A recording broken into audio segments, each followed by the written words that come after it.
달콤하면서도 신맛이 나고 약간은 쓴맛과 짠맛까지 느껴지는 아주 신비로운 열매, 무엇인지 아시나요? 아시는 분들은 많으시죠? 바로 오미자입니다. 오미자는 5가지 맛이 난다고 해서 붙여진 이름이죠.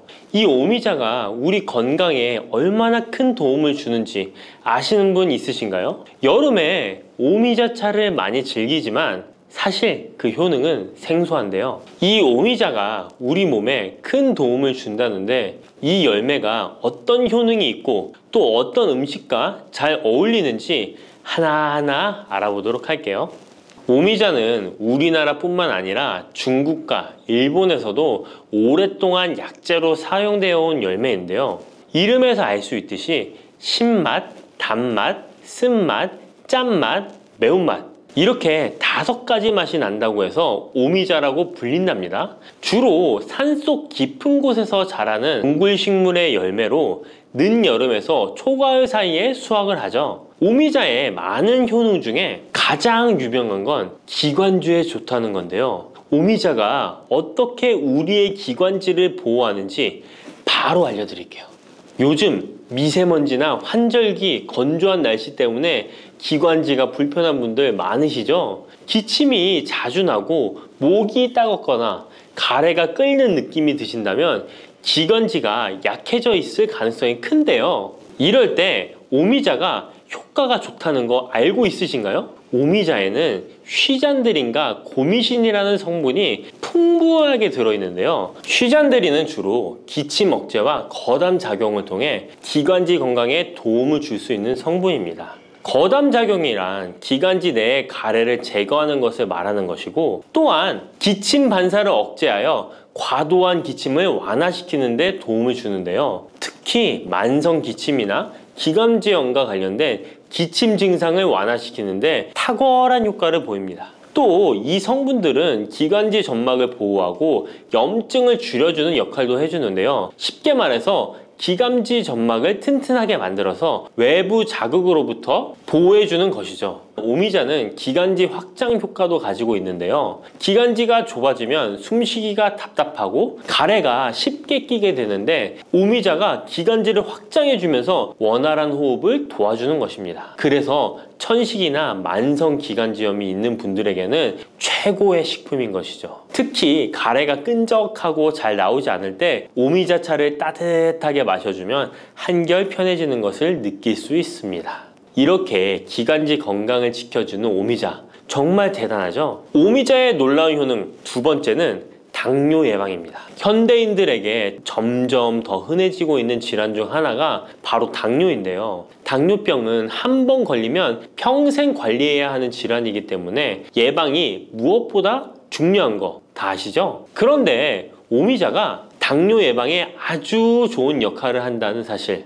알고 계셨나요? 오미자는 혈당을 조절하는 데 도움을 주는 식품인데요. 이는 아까 알려드렸던 오미자에 포함된 시잔드린이라는 성분과 항산화 성분 덕분입니다. 이 성분은 인슐린 저항성을 낮춰주고 혈당을 안정적으로 유지하는 데 도움을 주는데요. 쉽게 말해 혈당이 갑자기 확 오르는 것을 막아준다는 것이죠. 또한 오미자는 췌장의 기능을 강화하는 데도 효과적인데요. 오미자에는 항산화 물질인 폴리페놀이 풍부하게 함유되어 있다는 거 아셨나요? 항산화 물질은 췌장을 포함한 신체 조직을 산화 스트레스로부터 보호하고 췌장의 건강을 유지하는 도움을 주는데요. 췌장은 우리 몸에서 인슐린을 생성하는 중요한 기관인데 오미자가 췌장의 기능을 활성화시켜서 인슐린 분비를 촉진하는데 도움을 주기 때문에 혈당 조절이 어려운 분들에게는 오미자가 특히 도움이 될 수 있겠죠. 뿐만 아니라 오미자에는 체내에서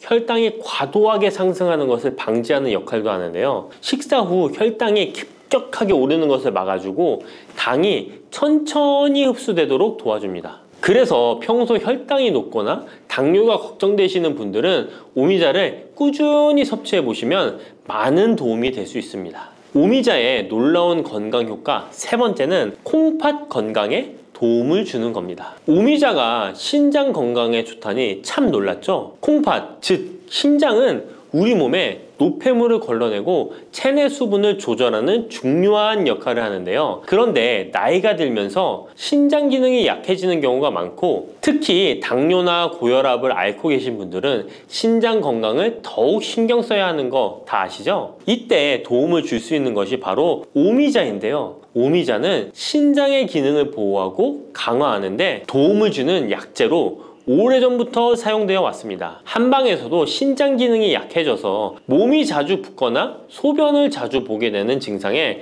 오미자를 처방하곤 하는데요. 오미자는 신장의 혈액순환을 원활하게 하고 신장이 재기능을 할 수 있도록 도와줍니다. 오미자에는 고미신이라는 성분이 들어있는데요. 오미자의 고미신 A, B, N 성분은 항염 효과가 뛰어나 신장의 염증 반응을 줄이는 데 도움이 됩니다.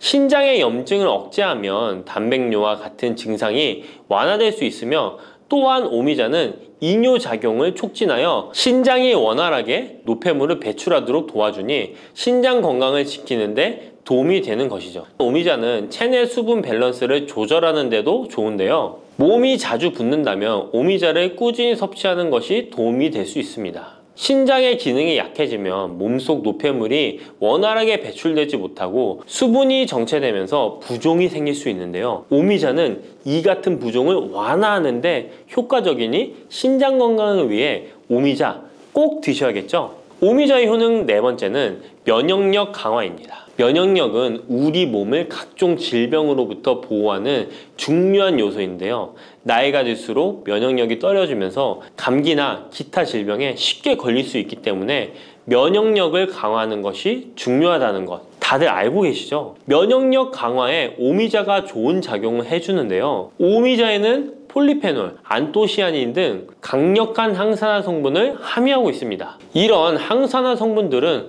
우리 몸의 면역력을 높이는 데 도움을 주는 것이죠. 특히 폴리페놀과 폴라보노이드 성분이 풍부해서 우리 몸의 세포를 손상으로부터 보호하고 염증 반응을 감소시키고 면역 체계를 강화할 수 있는데요. 오미자의 항염증 작용은 면역력을 유지하는 데 도움을 주고 활성산소를 제거하는 역할도 하기 때문에 면역력뿐만 아니라 노화 방지에도 효과적이죠. 또한 오미자는 우리 몸의 백혈구 수치를 증가시키는데 도움을 줄 수 있다는 것 아셨나요? 백혈구는 외부에서 침입하는 바이러스나 박테리아를 공격하는 역할을 하는 중요한 세포인데, 오미자를 섭취하면 백혈구의 활동이 활발해지면서 감염 예방에 도움을 받을 수 있습니다. 오미자의 놀라운 건강효과 다섯 번째는 피로 회복입니다. 우리 몸이 피곤할 때 단순히 잠을 많이 잔다고 해서 피로가 쉽게 풀리지 않을 때가 있지 않으신가요? 특히 중년과 노년층이 되면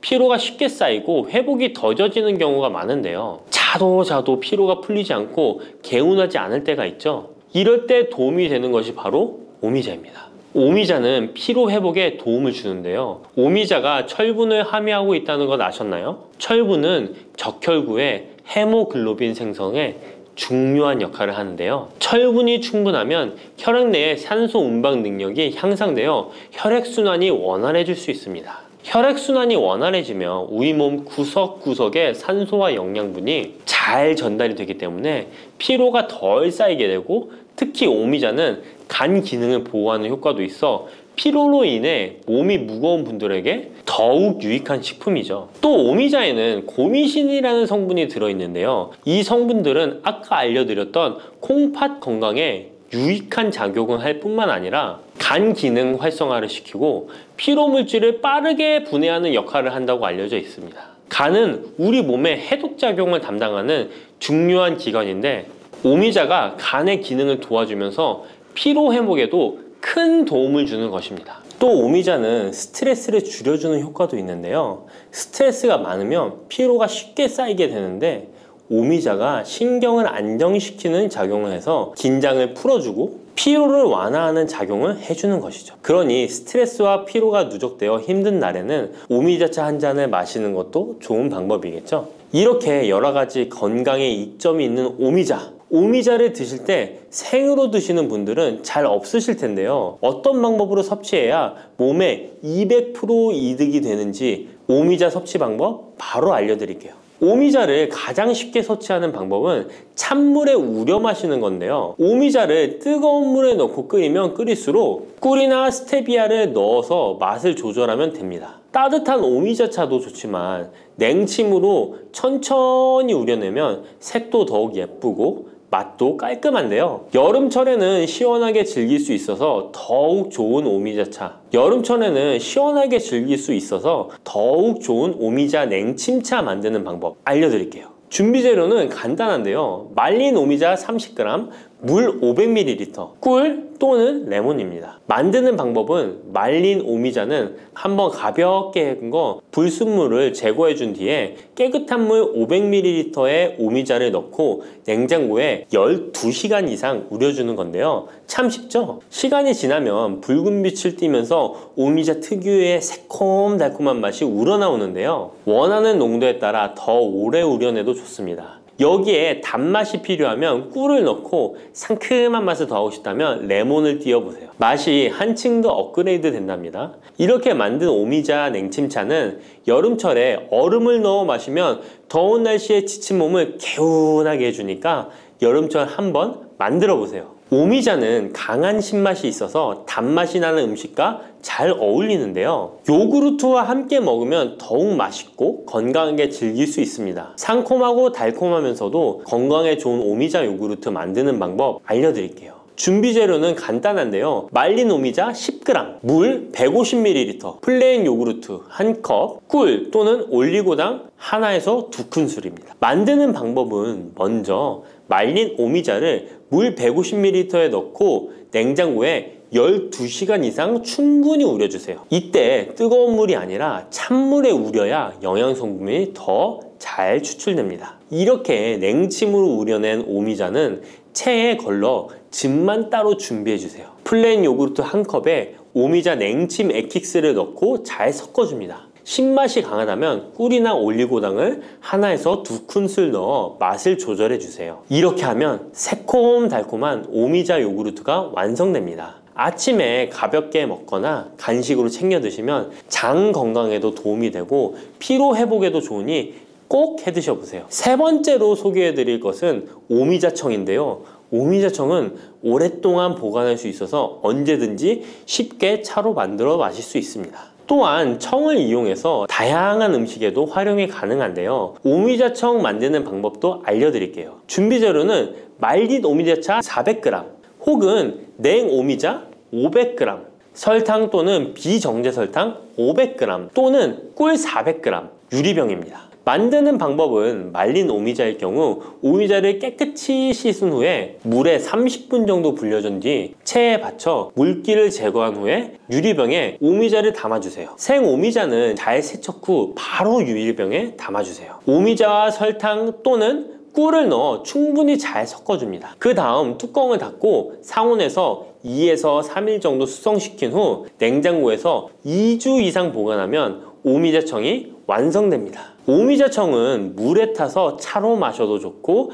탄산수에 넣어 에이드처럼 즐겨 마셔도 맛있는데요. 또한 오미자청과 레몬즙을 활용해서 샐러드 드레싱으로도 활용할 수 있습니다. 만드는 방법도 어렵지 않고 활용 방법도 많으니 한번 집에서 해보시는 것도 좋겠죠? 몸에 좋은 오미자차도 과하게 드시면 안 좋은데요. 오미자는 혈압을 상승시킬 수 있는 성분을 소량이지만 함유하고 있기 때문에 고혈압을 걱정하는 분들이라면 다량으로 섭취하는 것은 피하셔야 하는데요. 특히 혈압 약물이나 혈액 응고 약물을 복용 중인 분들은 오미자를 다량으로 드시게 되면 약효에 영향을 줄 수 있기 때문에 적당량 드시는 것이 좋겠습니다. 여러분, 달콤 쌉쌀한 계피 좋아하시나요? 저는 향긋한 수정과도 좋아하고 계피가루를 얹은 라떼도 매우 좋아하는데요. 계피는 단순히 향긋한 맛을 주는 향신료 이상의 효능을 가지고 있다는 것 알고 계신가요? 우리가 몰랐던 계피의 효능, 함께 먹으면 좋은 음식들, 그리고 주의할 점까지 자세히 알려드릴게요. 첫 번째 계피의 효능은 바로 암 예방 효과입니다. 계피는 항산화 성분이 풍부한 음식인 거 아시나요? 우리나라뿐만 아니라 전 세계적으로 계피는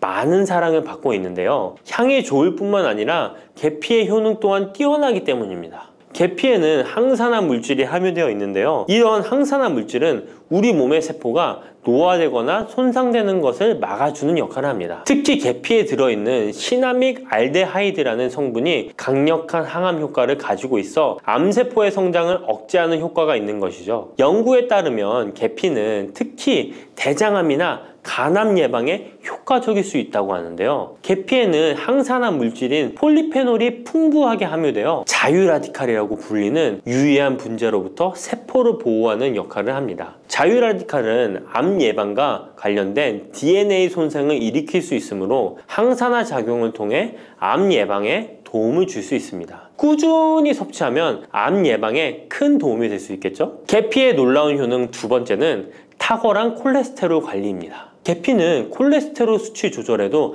아주 유익한 식품인데요. 계피에 포함된 식이섬유와 폴리페놀 성분이 이와 같은 효능을 나타내는데 이 성분들이 혈관을 깨끗하게 유지하는데 중요한 역할을 한다고 합니다. 여러 연구에 따르면 계피에 포함된 성분들이 혈중 나쁜 콜레스테롤 LDL을 감소시키고 좋은 콜레스테롤 HDL을 증가시키는데 도움을 주고 있다고 합니다. 이는 계피에 함유된 특정 화합물이 콜레스테롤의 흡수를 억제하고 간에서 콜레스테롤의 생성을 감소시키는 작용을 할 수 있다는 것을 의미합니다. 계피는 체내에서 지방의 축적을 막고 혈관의 건강을 유지하는 데도 중요한 역할을 한다고 알려져 있죠. 고지혈증이나 고콜레스테롤 혈증은 심혈관 질환을 일으킬 수 있는 중요한 위험 요소로 알려져 있는데요. 계피는 이런 위험 요소를 관리하는 데 도움을 줄 수 있답니다. 따라서 계피를 적당히 섭취하면 콜레스테롤을 관리하는 데 유익하다고 할 수 있습니다. 심혈관 질환이 걱정되시는 분들에게는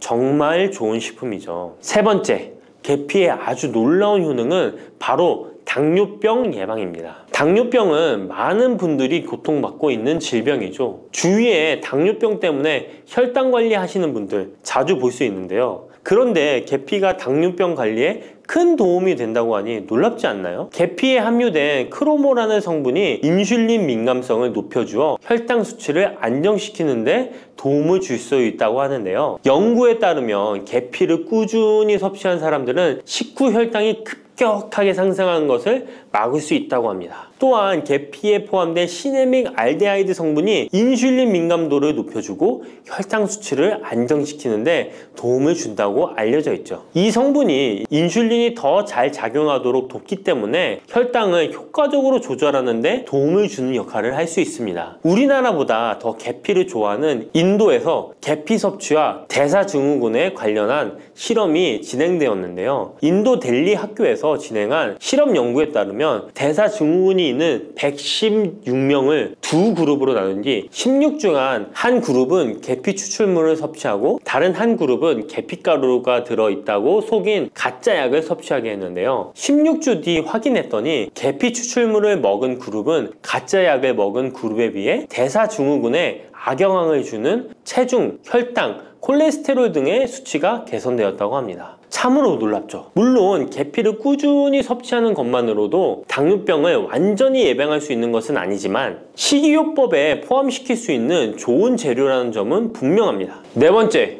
계피의 놀라운 효능은 바로 항염작용입니다. 계피가 항염작용까지 있다니 참 신기하죠? 계피에는 항염증 작용이 있는 화합물이 함유되어 있는데요. 계피에 들어있는 시나믹 알데하이드 성분은 염증을 줄이는데 효과적이라고 연구 결과도 있습니다. 이 성분은 몸속 염증 반응을 억제해주어 관절염, 근육통, 염증성 질환이 있는 분들에게 매우 유익한 식품이죠. 특히 체내에서 발생하는 염증은 만성적인 질환을 유발할 수 있기 때문에 이를 예방하는 것이 중요한데요. 계피를 섭취하면 몸속 염증을 낮춰주는데 도움을 줄 뿐만 아니라 면역력 강화에도 긍정적인 영향을 미친다고 알려져 있습니다. 겨울철에는 찬바람과 습기로 인해 염증이 쉽게 발생하는데 계피를 섭취하면 몸을 따뜻하게 해주고 염증을 예방하는 데 도움이 됩니다. 계피 섭취가 일상적인 건강 유지, 특히 쌀쌀한 겨울에 아주 좋은 영향을 미친다고 할 수 있죠. 그렇다면 이것들과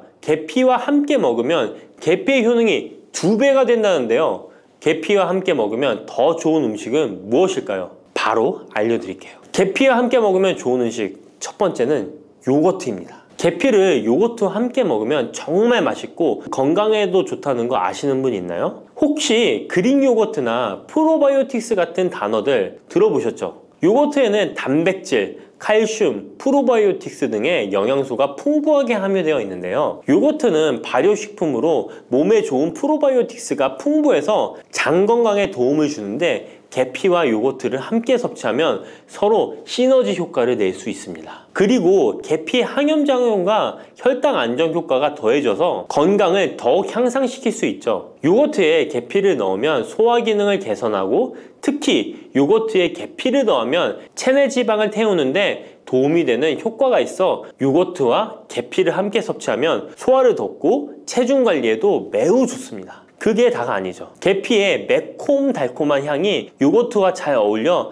맛있게 즐길 수 있습니다. 요거트를 자주 드시는 분들은 꼭 한번 계피를 뿌려서 드셔보세요. 샐러드 드실 때 드레싱으로 요거트를 사용한 뒤 그 위에 계피가루 톡톡 뿌려서 드시는 것도 아주 좋은 계피와 요거트 활용법입니다. 계피와 찰떡궁합의 식품 두 번째는 사과입니다. 계피와 사과는 정말 잘 어울리는 조합인 거 아시나요? 사과에는 비타민C와 식이섬유, 항산화 성분이 풍부해서 면역력 강화와 소화에 도움을 주는 과일인데요. 계피는 당뇨병 예방과 관리에 도움을 주며 혈당 조절에 효과적인데요. 계피와 사과를 함께 먹으면 두 가지 재료의 장점이 더해져 더욱 효과적인 건강 관리가 가능하다는 것이에요. 그리고 이 두 가지가 만나면 체중 관리에도 큰 도움이 된다니 같이 안 먹을 이유가 없겠죠. 맛 또한 더욱 좋아지는데요. 계피는 사과의 달콤한 맛을 더욱 풍부하게 만들어주는데 서양에서는 디저트로 사과파이에 계피가루를 얹어 향긋하게 즐기는 게 유명하죠. 같이 섭취할 때는 사과에 계피를 뿌려서 간단히 먹거나 사과를 얇게 썰어 계피를 뿌려 먹으면 더욱 맛있고 건강한 간식이 될 수 있다는 것 기억해 주세요. 세 번째, 계피와 먹으면 좋은 음식은 바로 커피입니다. 계피와 커피는 정말 좋은 궁합을 자랑한다는 거 아셨나요? 커피는 카페인 덕분에 활력을 주는 음료인데요. 커피의 쓴맛이 사람마다 호불호가 갈릴 수 있습니다. 그런데 계피를 커피에 넣으면 그 쓴맛이 부드럽게 변화하면서 더 풍부하고 깊은 맛을 느낄 수 있는데요. 계피가 커피의 쓴맛을 부드럽게 감싸주기 때문에 커피를 마시는 동안에 입안에 더 부드러운 느낌을 주게 되는 것이죠. 계피는 항염증 효과와 항산화 효과가 뛰어나서 커피와 함께 마시면 건강 효과도 한층 더 올라가는데요. 커피 자체에도 많은 항산화 물질이 포함되어 있는데 계피 역시 강력한 항산화 성분을 가지고 있기 때문에 둘을 합쳐 마시면 체내 염증을 줄여주고 세포를 보호하는 효과를 볼 수 있는 것이에요. 계피와 커피를 함께 마실 때 또 다른 장점이 있는데요. 그건 바로 혈당 조절에 있습니다. 커피는 그 자체로 혈당을 빠르게 올리는 경향이 있는데요. 계피가 이 과정을 완화시켜주면서 커피를 드실 때 혈당이 급격하게 상승하는 것을 방지할 수 있습니다. 그래서 당뇨가 있으신 분들께도 이 두 음료의 조합은 매우 추천드립니다. 그렇다면 계피와 커피는 어떻게 함께 먹는 게 좋을까요? 계피와 커피를 함께 즐기기 위한 가장 간단한 방법은 계피가루를 커피에 넣는 것인데요. 커피가 다 내려준 후 4분의 1티스푼의 계피가루를 넣고 잘 저어주면 계피의 향이 커피와 자연스럽게 어우러져 향긋한 커피 한 잔을 만들 수 있습니다. 계피를 너무 많이 넣으면 커피의 맛이 너무 강해질 수 있으니 적당량을 넣어주는 것 잊지 마세요. 또한 계피 스틱을 사용해 커피를 우려내는 방법도 있는데요. 커피를 내린 후에 계피 스틱을 커피에 넣고 몇 분간 우려내면 계피의 향이 은은하게 배어들어 훨씬 더 맛있고 건강한 커피를 즐길 수 있습니다. 계피 스틱을 사용하면 시각적으로도 멋진 효과를 줄 수 있기 때문에 커피를 더욱 고급스럽고 멋스럽게 즐기고 싶다면 계피와 커피 꼭 한번 같이 우려보세요. 계피와 찰떡궁합 꿀조합을 알려드렸다면 이번에는 계피와 함께 먹으면 몸에 해가 되는 음식이 있다는 것을 알고 계신가요? 그것은 바로 귤이나 자몽, 레몬 같은 시트러스 계열의 과일인데요. 계피와 시트러스 계열 과일을 함께 먹으면 안 되는 이유 바로 알려드릴게요. 많은 분들이 시트러스 계열 과일, 예를 들어 오렌지나 레몬을 좋아하시는데요. 이 과일들은 비타민C가 풍부하고 상큼한 맛이 참 일품이죠. 하지만 계피와 시트러스 과일을 함께 먹을 때는 주의가 필요한데요. 계피의 주요 성분 중 하나인 시나몰은 계피가 가진 가장 독특한 향을 만들어내는 성분. 계피의 주요 성분 중 하나인 시나몰은 계피가 가진 독특한 향을 만들어내는 성분인데, 이 시나몰이 시트러스 계열 과일의 산성 성분과 결합하면 위에서 소화가 잘 되지 않거나 불편한 증상을 유발할 수 있습니다. 특히 속쓰림이나 위경련이 일어날 수 있는데요. 이는 계피와 시트러스 과일이 소화 효소의 분비를 방해하고 서로 반응하면서 위에 자극을 주기 때문입니다. 거기에다 시트러스 과일의 산도가 더해져 위산이 과도하게 분비될 수 있기 때문에 계피와 오렌지, 레몬, 귤과 같은 과일들을 함께 먹는 것은 피하는 것이 좋습니다. 만약 계피와 과일을 함께 즐기고 싶다면 아까 알려드렸던 사과도 매우 좋고, 아니면 배도 계피와 잘 어울리는데요. 이러한 과일 소화에도 부담을 주지 않기 때문에 이제부터 계피와 과일을 함께 드시고 싶다면 꼭 유의해 주세요. 계피가 많은 효능을 가지고 있지만 부작용도 있을 수 있는데요. 계피를 섭취할 때 주의할 점은 무엇일까요? 그건 바로 과다 섭취, 간에 손상을 줄 수 있기 때문입니다. 계피는 적당히 섭취하면 건강에 많은 도움을 주지만 과다 섭취 시에 간에 부담을 줄 수 있다는 거 아셨나요? 특히 일반적으로 판매되는 카시아 계피는 쿠마린이라는 성분을 포함하고 있는데요. 이 성분은 과다 섭취 시에 간 손상을 일으킬 수 있습니다.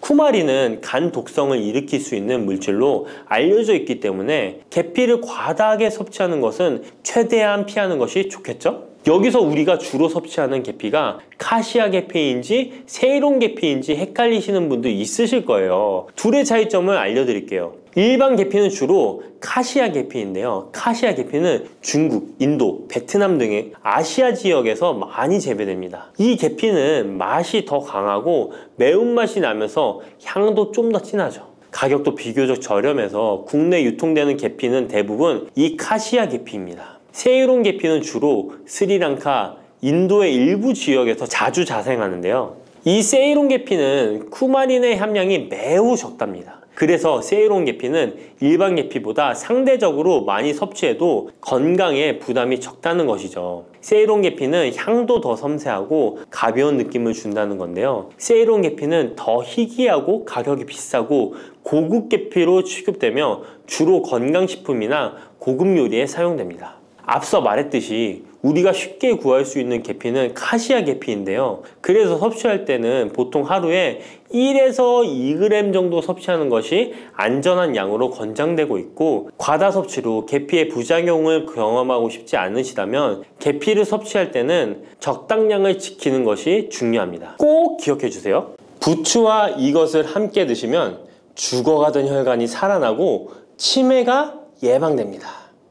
부추에는 항산화 성분과 각종 비타민, 칼슘, 칼륨 등의 미네랄 성분이 풍부하여 간 해독에 좋고 콜레스테롤을 낮추며 당뇨 예방과 조절에 도움이 되고 심혈관 질환을 예방하는 데에도 탁월한 효능이 있습니다. 부추가 건강에 도움이 된다는 사실은 많은 분들이 알고 계시지만 부추의 효능에 대해 자세히 알고 계신가요? 부추의 효능, 함께 먹으면 보약이 되는 음식과 부추를 드실 때 주의할 점, 그리고 부추의 특별한 조리법까지 모두 알려드릴게요. 같이 먹으면 좋은 음식 첫 번째는 두부입니다. 두부는 기본적으로 단백질이 풍부하며 리놀렌산, 레시틴, 피토스테롤 등의 성분이 풍부해서 몸 안에 콜레스테롤 수치를 낮춰주고 혈액순환을 원활하게 하여 동맥경화, 심근경색, 뇌출혈 등의 심혈관 질환을 예방할 수 있습니다. 그리고 두부는 체력과 근력을 유지하는 데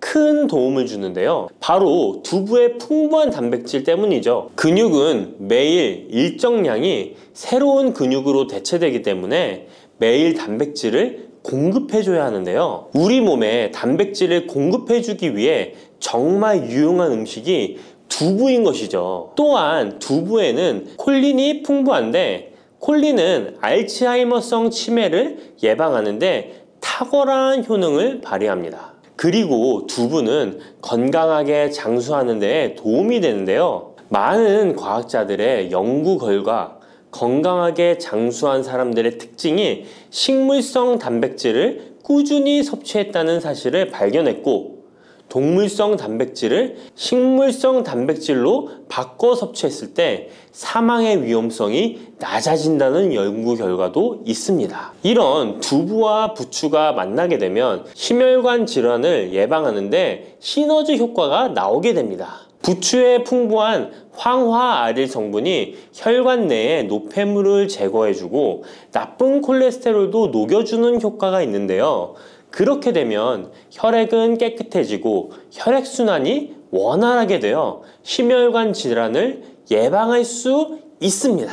그리고 부추에는 칼륨이 풍부한데요. 칼륨은 혈관 내에 나트륨을 배출해주는 작용을 합니다. 나트륨의 농도가 높아지면 고혈압이 발생하고 증세가 심해지면 치매까지 유발할 수 있는데요. 부추의 칼륨이 나트륨을 배출해 주어 혈관의 문제를 미리미리 예방하여 고혈압뿐만 아니라 혈관성 치매까지 예방하는 효과를 누릴 수 있답니다. 문제는 부추를 먹어 이렇게 혈액순환이 좋아진다 해도 혈관 내에 호모시스테인이라는 성분은 부추를 드시는 것으로는 해결되지 않습니다. 호모시스테인은 체내에서 메티오닌이 대사되는 과정에서 생성되는 아미노산입니다. 이 호모시스테인이 혈관에 쌓이게 되면 혈관을 손상시키고 혈액 응고를 촉진하므로 심혈관 질환이 급증할 수 있습니다. 그런데 이때 두부를 함께 드시게 되면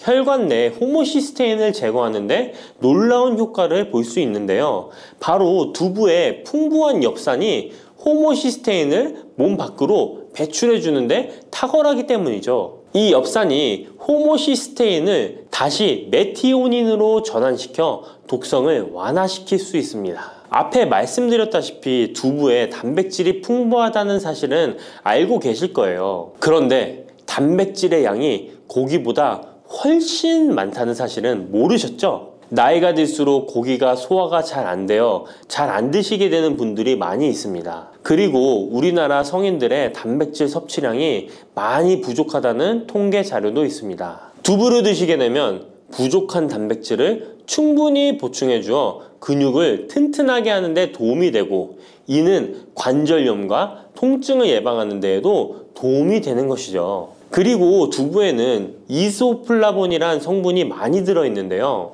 이소플라본은 칼슘의 흡수를 도와주고 뼈에서 칼슘이 빠져나가는 증상까지 막아주는 효능이 있습니다. 이런 효능으로 노년기 골다공증을 예방하는 데 큰 역할을 해줄 수 있죠. 다만 이런 두부는 찬 성질을 가지고 있어 몸이 찬 분들이 드시면 소화가 잘 안 될 수 있는데요. 부추와 함께 드시면 이런 문제를 해결할 수 있습니다. 부추는 따뜻한 성질을 가지고 있기 때문에 두부의 찬 성질을 중화시켜 줄 수 있습니다. 그럼 두부와 부추를 함께 드시는 방법 알려드릴게요.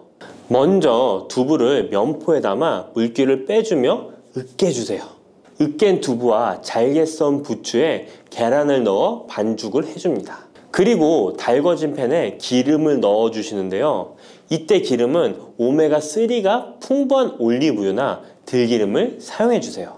반죽을 넣고 잘 부쳐주면 두부 부추전이 완성됩니다. 두 번째, 부추와 함께 먹으면 보약이 되는 음식은 사과입니다. 부추를 사과와 함께 드시게 되면 사과의 풍부한 항산화 물질들이 혈관을 보호하고 유기산이 우리 몸의 신진대사를 촉진해 주어 몸속에 생성되는 발암 물질들을 몸 밖으로 빠르게 배출시켜 줍니다. 부추의 효능 중 가장 중요한 것 중에 하나가 바로 이 항암 효과인데요. 부추에 있는 다양한 영양 성분과 식이섬유, 항산화 물질들 덕분이죠. 부추에는 비타민 A, 비타민 C와 같은 항산화 물질이 풍부합니다. 이 항산화 물질은 세포를 손상시키고 염증을 유발하며 노화를 촉진하는 활성산소를 제거하는 역할을 해주고 암세포의 활성을 억제하는 효능이 있습니다. 특히 비타민 A는 면역체계를 강화시켜주어 우리 몸이 암세포와 싸워 이길 수 있는 힘을 높여주는 역할을 해준답니다. 세포를 손상시키는 주범에는 프리라디칼이란 물질이 있는데요. 프리라디칼의 체내 농도가 높아지면 암세포의 발생이 급격하게 올라가게 됩니다. 이런 나쁜 물질을 부추의 비타민 C와 비타민 E가 제거해 주어 암을 예방하는 효과가 있다는 것이죠. 그리고 부추와 사과에는 수용성 식이섬유가 많이 들어있는데요. 이 식이섬유는 소화 기능을 건강하게 유지할 뿐만 아니라 특히 대장암 같은 소화계통의 암을 예방하는 데 큰 도움을 줍니다. 그리고 식이섬유가 풍부한 부추와 사과는 혈당 관리에 도움을 주어 당뇨를 예방하고 개선하는 데 큰 역할을 하는데요. 식이섬유는 혈관 내에 콜레스테롤을 배출하는 데 도움을 주고 당 성분이 장에서 천천히 흡수되도록 해주어 혈당이 급격히 오르는 것을 방지해 줍니다. 이렇게 되면 췌장에서 인슐린이 분비되는데 충분한 시간을 벌어주어 췌장이 혹사되는 것도 예방해 주는 것이죠. 그럼 부추와 사과는 어떻게 드시면 좋을까요? 먼저 각종 채소로 샐러드를 만들어 드실 때 부추와 사과를 채를 썰어 함께 드셔도 정말 맛있게 드실 수 있습니다. 그리고 부추와 사과를 함께 갈아서 주스로 만들어 드셔도 좋은데요. 만드는 방법도 아주 간단합니다. 먼저 잘 씻은 부추를 적당한 크기로 잘라주시고 사과도 가운데 씨를 빼고 적당하게 잘라줍니다. 믹서기에 넣고 물 1컵, 올리브 오일을 1스푼 넣어줍니다. 올리브 오일을 넣으면 부추의 영양성분 흡수율을 몇 배나 올려줄 수 있습니다. 이렇게 넣고 갈아주기만 하면 부추 사과 주스 완성입니다. 세 번째, 부추와 함께 먹으면 보약이 되는 음식은 돼지고기입니다. 부추의 강력한 생명력은 지친 간을 되살리는데도 그 효능이 뛰어나 간에 쌓인 독소를 제거하는 데도 효과적인데요. 부추에 함유된 베타카로틴과 클로로필 같은 간세포를 보호하고 간의 재생을 촉진해주는 역할을 해줍니다. 그리고 부추에 함유된 사포닌 성분은 지방간을 예방하고 간의 부담을 덜어주는데 많은 도움을 줄 수 있습니다. 또한 황화알릴이라는 성분이 풍부한데 이 성분은 간의 면역력을 강화해주고 간의 여러 질환을 예방해주는 효능이 있습니다. 여러분 혹시 글루타치온이라는 영양제 들어보셨나요? 부추에는 체내에서 이 글루타치온을 합성할 때 필요한 황화합물이 풍부하여 간의 해독작용을 높여줄 수 있습니다. 이때 돼지고기를 부추와 함께 드시면 우리 몸에 보약이 되는데요. 부추의 알리신 성분이 돼지고기의 비타민 B1의 흡수율을 높여줍니다. 또한 부추의 따뜻한 성질이 돼지고기의 찬 성질을 보완해 주어 소화가 잘 되도록 도와주고 위장 건강에 도움을 줄 수 있습니다. 그리고 영양학적으로도 서로 보완이 되어 균형 잡힌 식사가 될 뿐만 아니라 혈액순환 개선, 면역력 강화, 피로 해소, 에너지 증진, 항암 효과 등을 더 효과적으로 얻을 수 있습니다. 그렇다면 부추와 돼지고기는 어떻게 드시면 될까요? 돼지고기 수육을 부추와 함께 쌈을 싸서 드셔도 좋지만 반찬으로 만들어 먹을 수 있는 방법을 제가 알려드릴게요. 바로 돼지고기 부추볶음인데요.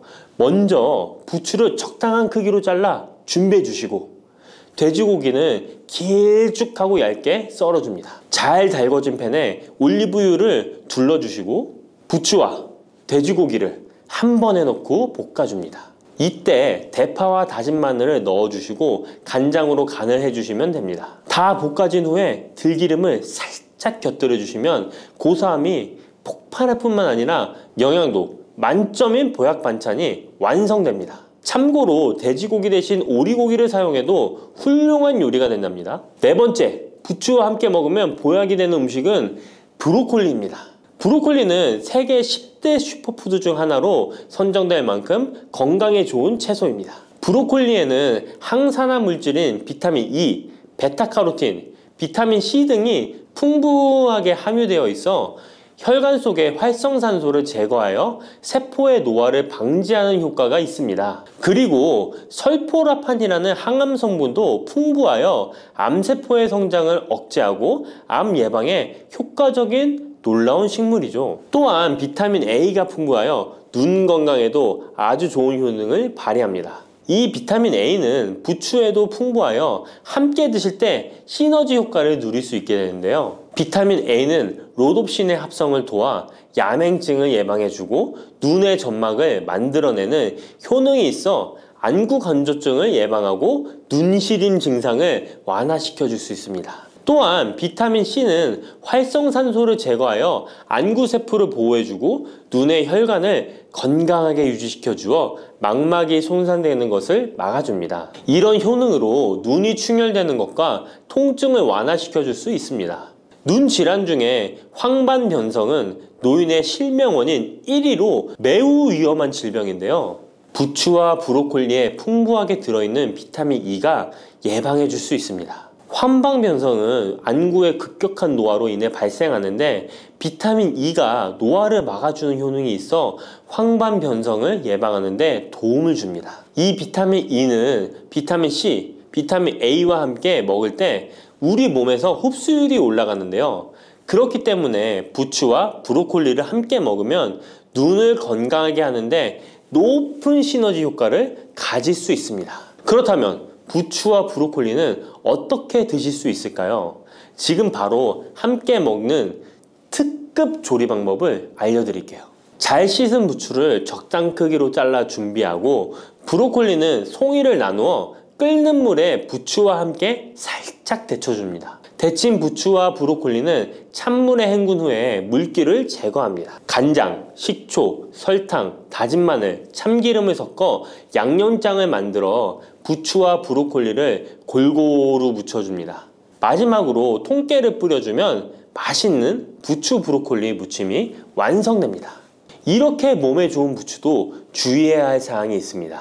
돼지고기와 함께 먹을 때는 좋지만 소고기와는 함께 먹지 않는 것이 좋습니다. 소고기는 부추와 비슷하게 따뜻한 성질을 가지고 있습니다. 부추와 함께 드시게 되면 뜨거운 성질이 강화되어 위와 장 등의 소화기관에 강한 자극을 주게 되어 소화불량을 일으키고 복통이나 설사를 유발할 수 있습니다. 너무 많이 드시게 되면 그 열로 인해 두통과 불면증까지 오는 경우도 있습니다. 그리고 신장 기능이 약하신 분들도 부추를 드실 때 주의하시는 게 좋은데요.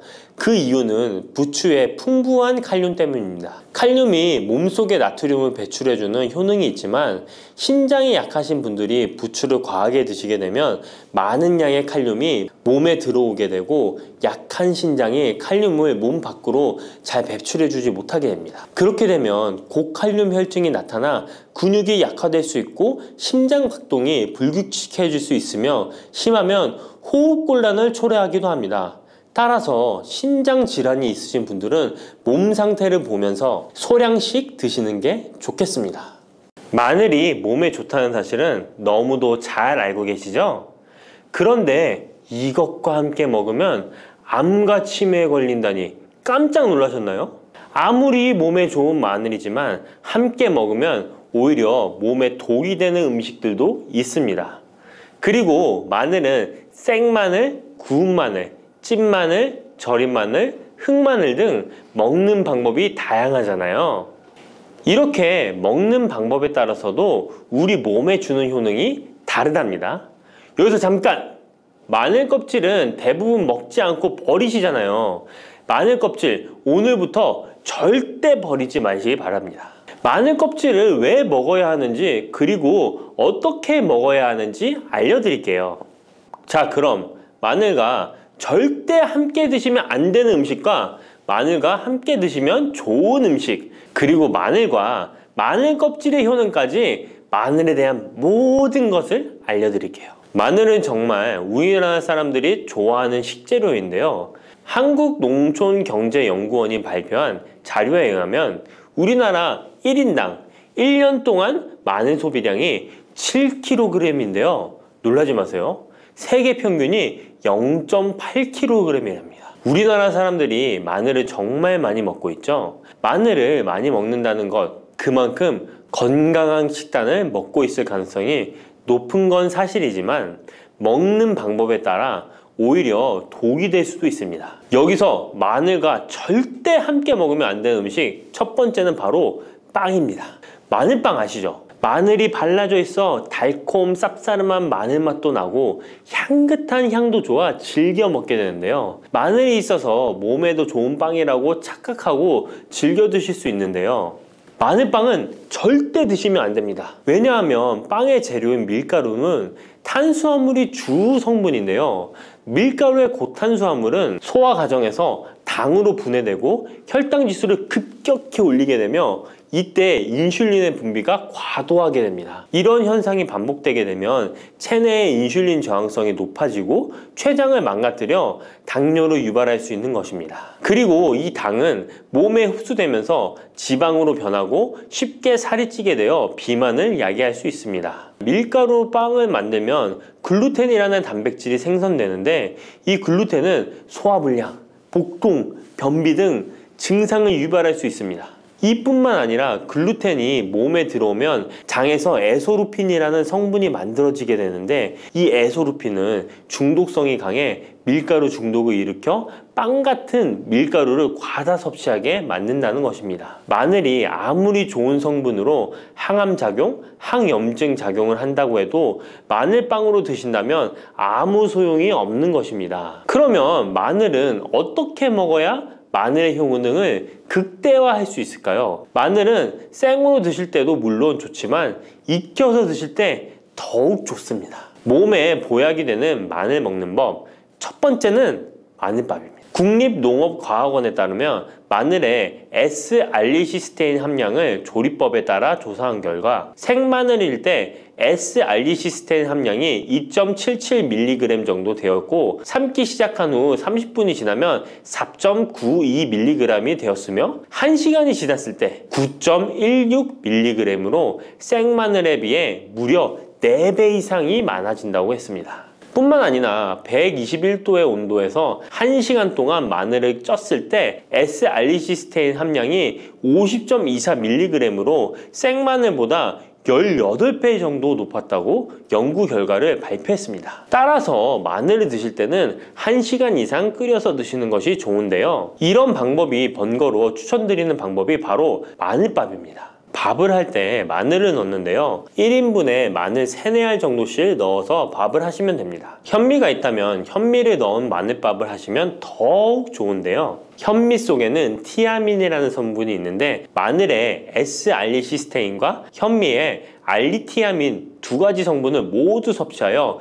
항암 효과뿐만 아니라 피로회복, 근육통 완화에도 좋은 밥이 되는 것입니다. 그럼 마늘밥을 하기 위해 마늘을 까고 나면 껍질은 어떻게 하셨나요? 버리셨나요? 오늘부터는 절대 버리지 말기 바랍니다. 마늘에 효능하면 첫 번째로 생각나는 것이 아마도 항암 효과일 거예요. 그런데 마늘 껍질을 통해 엄청난 항암 효과를 누릴 수 있는데요. 우리나라 연구진에서 연구한 결과 마늘 껍질을 70% 에탄올 용매로 반복 추출해서 만든 마늘 껍질 추출물이 암 예방 효과에 탁월한 효능이 있다고 발표되었습니다. 특히 유방암, 위암, 간암, 대장암, 폐암, 세포뿐 아니라 다양한 암세포에 대한 억제 효과가 있다고 했는데요. 그 중에서도 유방암 세포의 증식을 억제하는 데 효과가 가장 높았다고 합니다. 마늘 껍질의 두 번째 효능은 바로 심혈관을 튼튼하게 한다는 것입니다. 마늘 껍질은 마늘 알맹이보다 식이섬유가 4배, 폴리페놀이 7배나 많게 함유되어 있는데요. 식이섬유는 혈관 내에 나쁜 콜레스테롤을 흡착해 몸 밖으로 배출하는 데 도움을 주고 항산화 성분인 폴리페놀은 콜레스테롤이 산화되는 것을 막아 나쁜 콜레스테롤이 만들어지는 것을 방지하는 데 효능이 있는 아주 중요한 성분입니다. 마늘 껍질에 함유된 알리신 성분은 혈중 지지를 낮춰 콜레스테롤과 중성지방을 낮추는 데 효과적인 성분입니다. 이를 통해 동맥경화를 방지하는 데 도움을 주어 심혈관 질환을 예방하는 데 좋은 성분인 것입니다. 또 마늘 껍질을 말려 분말로 만들어 음식에 넣어 드시면 비만을 막아주는 효과를 볼 수 있는데요. 식이섬유가 풍부해 지방의 흡수를 막고 나쁜 지방을 배출하는 데에도 탁월한 효능이 있습니다. 뿐만 아니라 체내 지방의 대사를 촉진하여 지방 분해가 빠르게 일어나 체지방을 제거하는 데 아주 효과적입니다. 그리고 마늘 껍질 분말로 드시는 방법 말고 차로도 드시는 방법이 있는데요. 마늘차 우리는 법을 알려드릴게요. 마늘 껍질을 깨끗하게 씻어 말린 다음에 기름을 두르지 않은 팬에 마늘 껍질을 넣고 볶아주어 수분을 없애줍니다. 이렇게 하는 이유는 수분을 없애는 것도 있지만 마늘 껍질을 열을 가하게 되면 항산화 성분인 폴리페놀과 플라보노이드 성분이 증가하기 때문입니다. 이렇게 수분을 없앤 마늘 껍질을 냉동실에다 보관하셨다가 드실 때 끓는 물에 소주 반 컵을 넣고 물 1리터, 마늘 껍질 15g 정도 넣고 끓여주시면 됩니다. 이렇게 끓인 마늘 껍질차를 따뜻하게 드셔도 되고 냉장고에 넣어 시원하게 드셔도 괜찮습니다. 마늘이 몸에 좋다고 해서 꿀에 마늘을 재워 드시는 분 계시잖아요. 물론 꿀마늘이 몸에 좋은 분들도 계시지만 꿀과 마늘은 절대 함께 드시면 안 되는 음식입니다. 식품 비방이라는 문헌에 보면 꿀과 마늘은 함께 먹으면 안 된다라고 적혀 있는데요. 그 이유는 꿀과 마늘은 둘 다 열을 내는 뜨거운 음식이기 때문입니다. 꿀과 마늘을 함께 먹게 되면 체질이 맞지 않는 경우에는 부작용이 클 수 있기 때문입니다. 체질에 맞지 않는 분들이 이 꿀마늘을 드시게 되면 눈의 충혈이 잦아지고 노화가 빨라질 수 있습니다. 돋보기를 빨리 쓸 수 있게 된다는 거죠. 또한 두통이 생기며 피부에도 트러블이 생기는 부작용도 있으니 꼭 기억하시기 바랍니다. 당 섭취에 주의하셔야 하는 당뇨, 고지혈증을 갖고 계신 분들이나 암 환자분들은 절대로 꿀마늘을 드시면 안 됩니다. 그렇다면 마늘을 또 어떻게 드시는 것이 좋을까요? 바로 다양한 쌈채소와 함께 드시는 것을 추천드립니다. 마늘의 매운맛을 내는 알리신 성분이 혈관을 건강하게 하여 암을 예방하고 쌈채소를 통해 다양한 비타민과 무기질을 섭취하며 풍부한 항산화 물질도 섭취해 활성산소를 제거하고 혈관을 깨끗하게 해 노화를 방지하고 활력이 넘치는 건강한 몸이 될 수 있는 것이죠. 그런데 마늘을 반찬으로 만들어 드실 때 절대 드시면 안 되는 것이 있습니다. 그것은 바로 마늘장아찌입니다. 아니, 마늘장아찌가 왜? 라고 의문이 생기는 분들이 계시죠? 모든 마늘장아찌가 안 된다는 것이 아니라 설탕이 많이 들어간 마늘장아찌는 만들어 드시면 안 됩니다. 시중에 판매되는 마늘장아찌에는 설탕이 많이 들어가 있을 가능성이 높으니 절대 드시지 않기를 바랍니다. 몸에 좋은 마늘도 설탕과 함께 먹으면 오히려 독이 되는데요. 설탕이 많이 함유된 마늘장아찌를 드시게 되면 혈당이 급격하게 오르고 인슐린 저항성이 높아지며 혈액 속에 중성지방이 많아져 혈액을 끈적하게 만들게 됩니다. 또한 설탕을 많이 섭취하게 되면 뇌에서 기억력을 담당하는 해마의 크기를 줄어들게 해 기억력을 감퇴시키고 나아가 치매를 일으킬 수도 있습니다. 집에서 마늘장아찌를 담가 드실 때는 설탕을 넣지 말고 건강한 식재료만을 사용하시는 것이, 마늘을 건강하게 드실 수 있는 또 다른 방법은 흑마늘을 추천드립니다. 마늘에 열을 가하면 마늘색이 점점 짙어져 결국 까맣게 변하는 흑마늘이 되는데요. 그 이유는 마늘 속에 있는 당류와 단백질인 아미노산이 반응하여 갈색을 띠는 멜라노이딘 색소가 만들어지기 때문입니다. 이 반응을 마이야르 반응이라고 하죠. 고기를 구우면 빨간색의 고기가 점점 희어지다 갈색으로 변하는 반응과 같은 원리인 것입니다. 이렇게 흑마늘을 만들게 되면 생마늘보다 S알리스테인 성분이 5배가 많아질 뿐만 아니라 새로운 항산화 물질들이 많이 만들어지게 됩니다. 항암 효과가 뛰어난 폴리페놀이 생마늘에 비해 4배 이상 많아지고 위액 분비를 촉진해 소화를 잘 되게 하는 효능도 있으니 잊지 마시고 흑마늘을 만들어 주시기 바랍니다. 마늘은 또 요리할 때 많이 사용하는 재료인데요. 마늘을 얇게 썰어 기름에 튀긴 마늘튀김을 절대 드시면 안 됩니다. 기름에 마늘을 튀기면 마늘 향도 좋고 마늘의 매운맛은 없어지고 단맛은 좋아져 남녀노소 좋아하는 식재료가 되는데요. 뜨거운 기름에 튀긴 마늘은 우리 몸에 좋은 항산화, 항암 물질들을 파괴하고 몸에 안 좋은 탄수화물만 남은 음식이 됩니다. 마늘을 튀길 때 사용하는 기름은 오메가6 지방산이 많은 식용유를 사용하게 되는데요. 이런 기름을 많이 먹게 되면 몸 안에 지방산 불균형이 일어나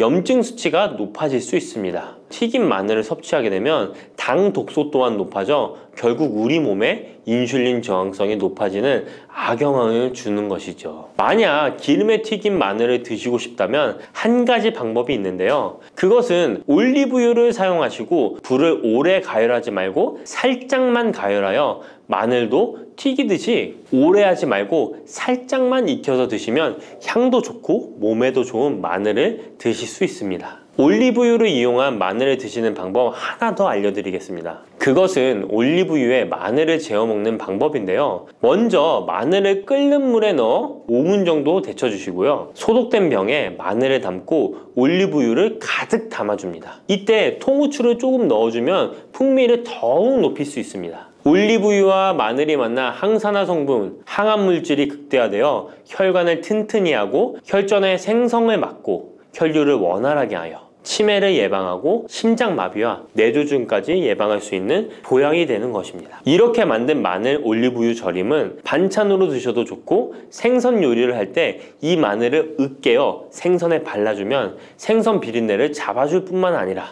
마늘과 올리브유의 풍미가 더해져서 더욱 맛있는 요리가 될 수 있습니다. 이렇게 좋은 마늘도 드실 때 주의하셔야 할 분들이 계신데요. 마늘의 효능 중에 혈전을 제거하고 혈류를 원활하게 하는 효능이 있었잖아요. 이런 효능이 혈액을 묽게 만들기 때문인데요. 와파린, 아스피린 같은 혈전 용해제를 복용하시는 분들이 마늘을 많이 드시게 되면 상처가 났을 때 피가 잘 멈추지 않을 수 있으니 주의하시기 바랍니다. 평소 위염이나 위궤양이 있어서 위가 안 좋으신 분들은 마늘에 알리신 성분이 위 점막을 자극하여 증상이 악화될 수 있으니 주의하시기 바랍니다. 그리고 과민성 대장 증후군이 있는 분들도 마늘을 많이 드시게 되면 복통이 일어날 수 있으니 마늘은 조금만 드시길 바랍니다.